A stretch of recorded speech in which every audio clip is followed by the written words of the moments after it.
احنا موجودين في المطرية في أكبر عزومة إفطار جماعي في رمضان، عزبة حمادة. كل سنة بتبهرنا عن السنة اللي قبلها. السنة دي السنة ال11 لعزومة فطار رمضان. هنشوف أجواء مبهجة وحلوة جدا مش موجودة غير في مصر. يلا بينا ندخل عزبة حمادة ونشوف أحلى أجواء رمضانية في مصر.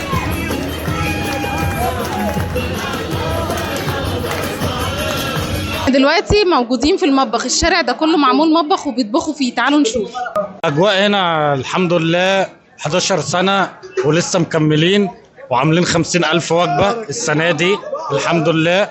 وان شاء الله بعون الله لو فضلنا للسنة الجاية هنخش في 120 وال100,000 وال150 ان شاء الله بإذن الله. ما شاء الله. كم كيلو رز؟ لا الكميات مش متحددة، احنا الكميات اللي عندنا خلصت ولسه بنجيب تاني علشان لسه الوجبات ما كفتش. من الساعة كام بقى؟ احنا شغالين يعني انا من هنا من قبل الفطار امبارح ولسه برضه لحد دلوقتي ما نمناش. ما نمتش من امبارح؟ والله ما في حد نام خالص من اللي شغالين في المطبخ. قولي لي عاملين ايه السنة دي؟ عاملين زلابيا وعاملين قطايف. بايديكم؟ طبعا كله بايدينا، بايدي مصريه من المطريه. ربنا يديكم الصحة. عاملين قد ايه زلابيا؟ لا كتير، عندنا كميات ما تعديش. شيلي لي طبقي. اوعي. معايا تجوز ليه؟ ثواني ما تقول لي الساعة كام؟ خلصنا الساعة كام؟ ما تقول لي الساعة كام؟ خلصنا الساعة كام؟ عندنا لكتكات، عندنا كميات مطرية لكتكات. الموضوع ابتدى من مجموعة أصحاب عملوا إفطار جماعي صغير علشان يفطروا مع بعض، وكل سنة كان بيكبر أكتر من السنة اللي قبلها لحد ما الإفطار بقى أكبر عزومة إفطار رمضاني في مصر والعالم كله، لدرجة إن ناس كتير من دول مختلفة بينزلوا مخصوص مصر عشان يحضروا اليوم ده. Assalamualaikum warahmatullahi wabarakatuh. My name is Faiz and this is Reni and we are all family from Malaysia. This is our first time, awal marrah fi Matraya. So we want to give it a try. So that's why we go with Sim just to guide us, to bring us around here. So hopefully we can experience Matraya in Egypt. It's very lovely. So many people and all of them I can see a lot of volunteers. So they are all very hardworking people. Wanted to make sure this event goes smoothly and successfully. It's very very good. من سلطنة عمان لمصر جاي المطرية مخصوص علشان خاطر يحضر أجواء رمضان. مخصوص عشان هذا الحفل. دي السنة الثانية على التوالي. نزلت في 24 ودلوقتي 25. هذا اليوم هو يوم استثنائي، حدث على مستوى الوطن العربي وعلى مستوى الأمة الإسلامية، تجمع مثل هذا التجمع الكبير العملاق. عايزه اقول لكم بقى ان باشمهندس رجب جاي مخصوص من السعوديه عشان يحضر اليوم ده في المطريه.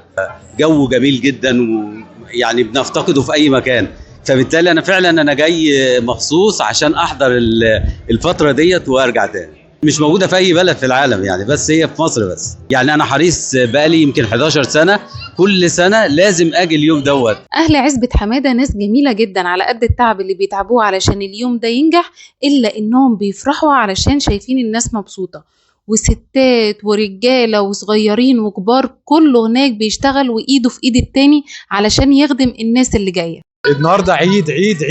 لا ده احلى عيد. اي حد زعلان عنده طاقه سلبيه يجي هنا. احنا ما عندناش حد يخش المطريه ويطلع زعلان، والحمد لله زي ما انت شايفه كده اهالي المنطقه بتخدم ضيوف اهل الله اللي جاي لنا من بره. احنا النهارده متوقعين 100,000 زائر يكون عندنا في المطريه. شكلك ما نمتش.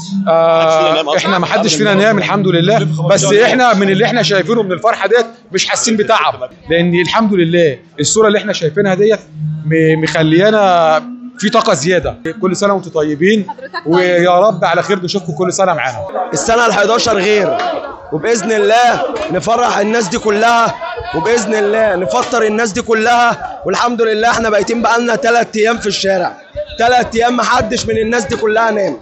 وكل سنة وانتم طيبين. حتى صيام اخواتنا المسيحيين اهل المطريه كانوا مهتمين انهم يعملوا لهم اكل صيامي ويشاركوا معانا الفطار الجماعي.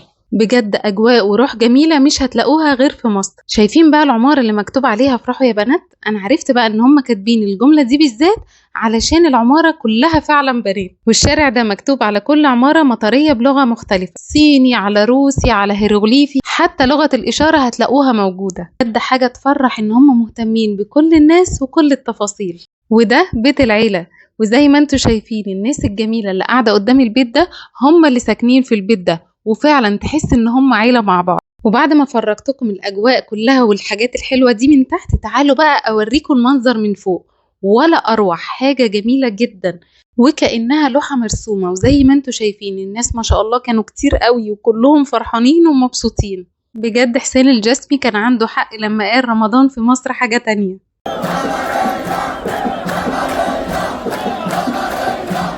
وبس كده خلصت عزومة 15 رمضان، لكن البهجة والسرور لسه موجود في المنطقة. اعتقد ان الناس هنا هتمشي على الفجر كده، لان فعلا الجو العام يخليك ما تعرفش تمشي ومش عايز تمشي اصلا. على قد النهارده ما كان اليوم زحمه جدا ومتعب جدا، على قد ما الناس كلها كانت مبسوطه وكان في بهجه بشكل مش طبيعي. عايزه اقول لكم ان كل بيت في المطريه هنا او في عزبة حماده بالاخص كان مفتوح لكل الناس، للغريب قبل القريب. كل المصورين اللي عايز يصور، اللي عايز يجي يتفرج. العزومه اللي كانت معموله كان كل بيت في المطريه مفتوح له، وكانوا بيحطوا لك اكل، وكان الكرم هنا مش قادره اقول لكم عامل ازاي. انا عن نفسي كان كل ما امشي يقولوا لي تعالي افطري عندنا، كل واحد كان بيعزمني عنده. بجد انا انبسطت النهارده جدا، والجو كان مبهج جدا جدا. اللي ما جاش السنه دي ان شاء الله يجي السنه الجايه. واهل المطريه هنا بيقولوا لكم الدعوه عامه. ايوه انا اللي بعزمكم وبقول لكم الدعوه عامه، لان فعلا كان كل بيت هنا مفتوح للناس. وبس كده، واستنوني في الفيديو الجاي. انا ياسمين الجلاد، سلام.